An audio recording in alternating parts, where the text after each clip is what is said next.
Well, hey there, church family. This is Pastor Joe from Southwest Lutheran Church in Fort Wayne, Indiana, and I have a devotion for us today, Wednesday, May 27th. And today what we're thinking about is a question that many of us have, and that is, how do I make decisions? How do I know the will of God, not just in general, but for my life particularly? This is a question that it challenges us, because when we think about our lives, when we think about making decisions going forward, we always want to make good decisions. And of course, we've got lots of decisions to make right now.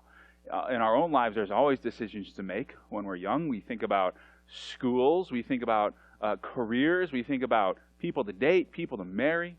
When we're older, we think about our kids, our families, our careers. We think about homes, we think about properties, we buy cars, all sorts of stuff. And so we wonder, how do we make decisions in our lives? And today's devotion, we're going to look at the early church when they made a very important decision. We're going to look at Acts chapter 1. And this is just after Jesus has ascended into heaven. And what's happening is that at this point, there's only 11 apostles. You remember, Jesus selected 12, but then Judas betrayed Jesus. And after betraying Jesus, Judas killed himself. And so now there's only 11 apostles. And the church is saying, well, we need to replace one. Actually, Peter stands up. This is Acts chapter 1, verse 20, and says, hey, this is prophesied in the book of Psalms. For it is written in the book of Psalms, Peter says, may his place be deserted, let there be no one to dwell in it, and may another take his place of leadership. So the church has to decide how to replace one of the 12. And this is a big deal because Jesus himself chose the 12, and everyone knows these are very important leaders in the church. So what do? How do they seek God's will? How do they make a good decision? It's interesting. So the first thing they do is they use their reason, right? They do the best they can to make a good decision on their own. And so Peter is speaking after he quotes the Psalms and says, we got to choose another.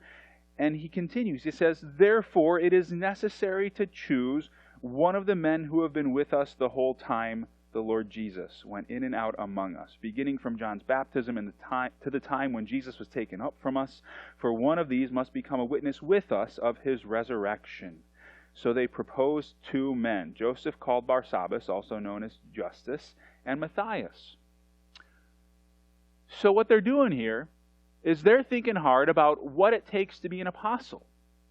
They're trying really hard to make a good decision on their own, right? They say, what should an apostle be? Well, it should be someone who's been with us the whole time that Jesus has been ministering, and they make that a qualification. Certainly there would have been other qualifications in terms of their character, their attitude, but the key qualification to be an apostle here is that he was a witness to the whole ministry of Jesus on earth. And so they proposed these 2 men. They did their very best, and then what do? Verse 24, then they prayed, Lord, you know everyone's heart. Show us which of these 2 you have chosen to take over this apostolic ministry which Judas left to go where he belongs. Then they cast lots, and the lot fell to Matthias. So he was added to the 11 apostles. Now, casting lots, if you don't know, it's basically, it's their version of rolling dice. It's random. We have these 2 candidates, they said. We've done our best to choose 2 good men, but we want the Lord to make the final decision, so we're going to roll the dice. And the lots, chose Matthias. They said, this is the will of the Lord. We'll choose him. And this is interesting because, when we think about decisions in our own lives, of course, we want to make good decisions. We want to do the best we can. As Christians, we tend to be really concerned with, knowing God's will, right? We want to know not just what's a good decision, but what does God want for me? And the truth is, this is the hard thing about God's will, is it always becomes clear in retrospect, right? It becomes clear after the fact. We can do all we can to make a good decision ourselves, but if we try to choose the best home, for example, and then the Lord wills that home to fall apart on us and cause us a hardship, that's what he'll do. Ultimately, the Lord decides all this stuff. And so I think this is a really good example, a really good model of faith and trust in the Lord. And a really good example of taking seriously our responsibility to make good decisions as Christians, right? It upholds both our part in the process and the Lord's part, where they first do their best. They do their very best to find people who are qualified, men who are qualified to be apostles, and then they let the Lord make the final decision. So how can we know God's will? Well, we do our best. We remain open to the Lord's leading, and then we get to find out what was God's will, after the fact. And when we're in it, the best we can do is to pray, to do our best, and to seek the Lord. So, hey, I hope that's helpful, encouraging to you.